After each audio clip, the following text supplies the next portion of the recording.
Welcome back to Outdoors with Larry Ray on ESPN 790 AM. Brought to you proudly by Sportsman's Warehouse and the Tennessee Wildlife Resources Agency.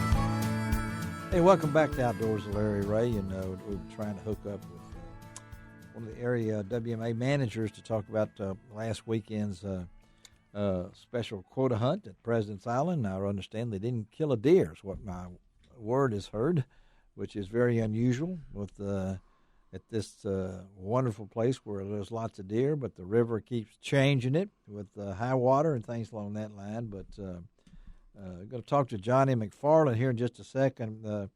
I don't know how many folks you do realize that we recently had, it's always the last, first October big day for bird watchers across the United States, and we had something on it recently talking about it. During this, there was an amazing thing. I was just amazed. 18,360 participants on that day, which was amazing. The last Saturday during the annual October Big Day is what they call it. They saw 6,470 different species of birds reported by those 18,000 plus in 164 nations. Brazil. So if you would have thought birds, Brazil would be one, wouldn't you, Johnny? I mean, Brazil should have a lot of species of birds. I don't think so. Because of the Amazon, so you would think Brazil would be, and they are. Now, the second one would be I'll give you a hint, it's close to Brazil. So it's one that the Amazon also floats through, is Colombia. Sure. So Brazil and Colombia. A lot of forest. A lot of different waterfowl and things along that line. United States, number 9. And that's not, I'm not bad-mouthing the United States, but when I look at these kind of things. But what I'm really proud of, listen to this, folks, and I did not realize this, that the county that led every county in the state of Tennessee, Shelby County. Shelby County was the top bird watchers on that day for the entire state. Was that the most number of birds or the most number of bird watchers? Both. Wow. Both. Lake County being close to the Mississippi River and a lot of things, but Shelby County, and I know we have a really healthy bird watching population, but we led with 104 different species of birds, including 230 American white pelican. That was number 1 these people saw, and 1,100 least sandpiper. Those are the top 2 birds from Shelby County. Reuben Stoll, Cliff Van Nostrand, Elizabeth Fudge, which she saw the dark-eyed junco, which I would like to see. I think I saw one of those at Halloween last year. Richard Prester, David Hamilton, Judith Berry. She's the only one in the whole state that saw a pine warbler. And George McNeil, he saw, this one I can, he saw the short-billed dowie ticker or something along that line. I don't know what some of these I'm not sure I would know what one would look like, Larry. I'm not sure of that either. But, this is a lot of people don't realize, the popularity, and this is an outdoor show, and you do most of your bird watching, I hope, outdoors, unless you're sitting in your patio and looking out at your bird feeders and things along that line. The Great Migration have already come through with, when we had the birds, the hummingbirds were coming through and things along that line. But I know Johnny, we're going to talk a lot with Johnny about what he's done. Now, you're retired now. Yes, sir. And you were with the District Attorney's Office for 31 years. 31 years. Okay, all right. You're from here. Yes, sir. And you went to high school where? Went to Germantown High School, and then, back then we called it Memphis State University. So I went to Memphis State University. For undergrad and law school. Okay, you went to Germantown High School when it was called Germantown High School? Actually, it was M.C. Williams High School when I was there. There you go. I want to see that, M.C. Williams, because a lot of people don't realize that they think of these different schools, and I live in Germantown in that line. Where'd you go to law school? Well, like I say, now, back then it was Memphis State. Cecil C. Humphrey School Cecil of Law, C. Humphrey, which was part of Memphis State University. Yeah, and back when it was over on the main campus. Were you in private practice? Only for a very short amount of time. So you were called in, Larry, and I ended up going to work for the public defender. Okay. And then not long after that, took a job with the district attorney. And so how many, besides Amy Wyrick, did you work under? Let's see. I got to think a minute. Yeah. Of course, I worked for General Perotti and Yes. General Gibbons. Okay. I was hired by General Hugh Stanton. Oh, were you really? Okay. Yeah. And then, of course, General Wyrick, Amy Wyrick, was Yes. my last elected district attorney. And wonderful person to work for. Wonderful person. Of course, I know her husband as former phone clerk at the Commercial Appeal for me. A lot of people don't realize that Mr. Wyrick was one of my guys back in those days when he was in high school and worked the phone for us on high school nights and things like that. And I'm really proud of that. And I know your love of explain this before we get into why heck here in a little while. Talk about how you got into the love of watching dogs work and things along that line. Well, it really did start out with bird dogs first. Okay. A friend of my mother's that had bird dogs took me quail hunting a couple of times. This was back in my deer hunting days. You didn't have a dog? No, I didn't have a dog. Oh. And this was back in my deer hunting days. So Okay. after deer season, I would take him to my camp, and he'd bring a couple of Brittany's. Okay. And we'd march the trails where, even as recently as back then, we'd be flushing coveys of quail walking to a deer stand in the morning. Wow. So he and I would go out there and bird hunt and developed a real passion for the dogs is how it led into everything else. But you didn't expect to end up this involved as you are. No, but that happens with a lot of hobbies. Really? For a lot of people, sure. Okay. Sure. But been real involved with the, first we were a Quail Unlimited chapter. Yes, you were, yeah. Until Quail Unlimited folded up. Uh-huh. We changed our affiliation to Quail Forever, which is kind of a little brother to Pheasants Forever. Yeah, which and is tell that because I know a powerful organization. Yes, Pheasants Forever is giant. I mean, really big, heavily involved with lobbying and land conservation. They are famous in the Midwest for that, and in fact, I'm reading a book right now. It's called The Hard Time.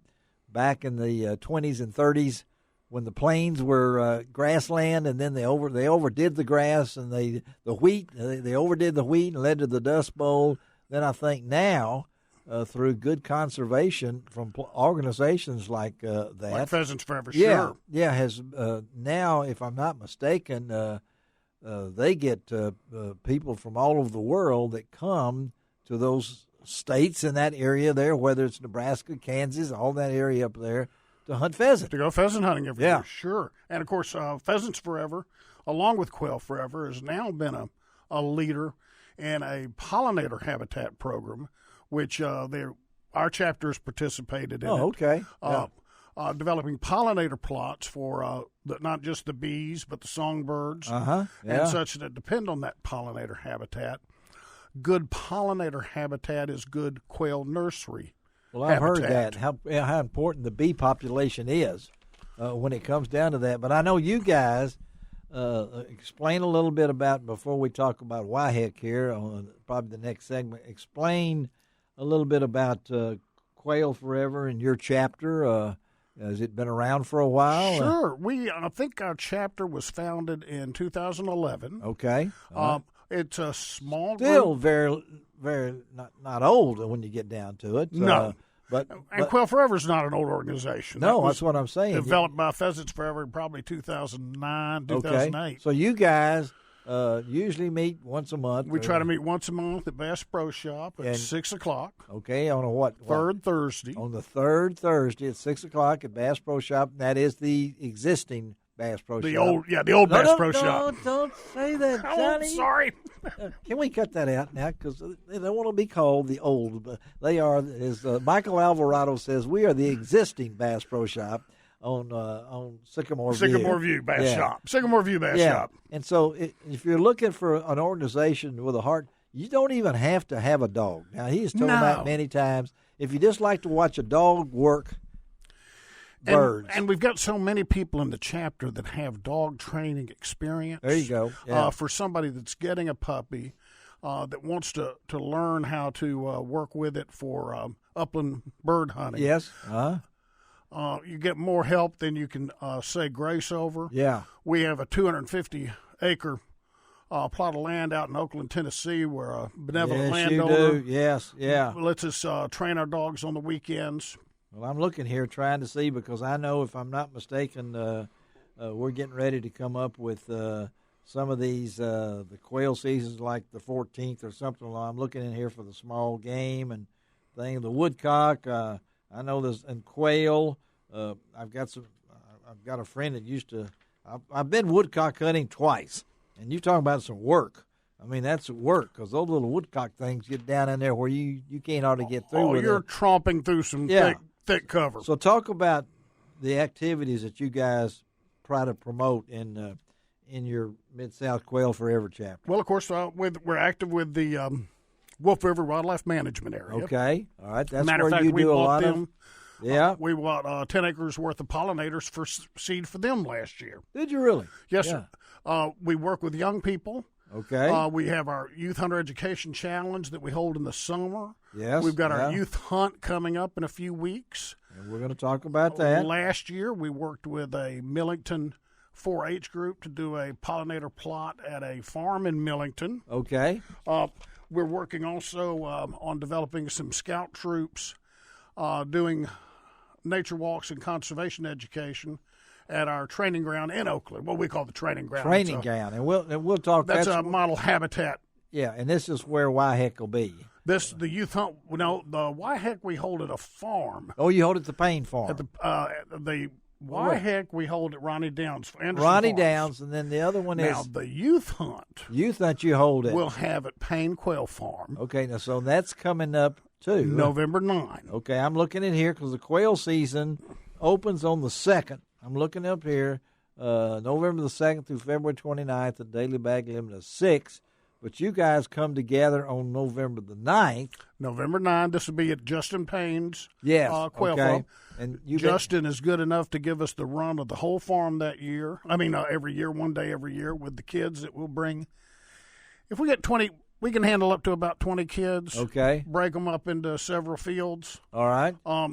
But that's just a few of the programs.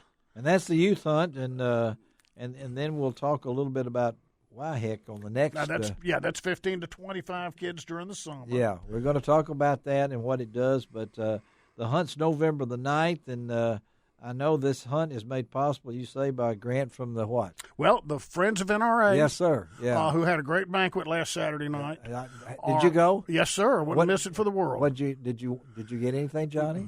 A great time. Okay. I just wanted to make sure because Our Quail Forever table did account for a few prizes, though. Okay, that's good. Okay, as long as you did that, it'll make our friend Mike Webb happy. Oh yeah.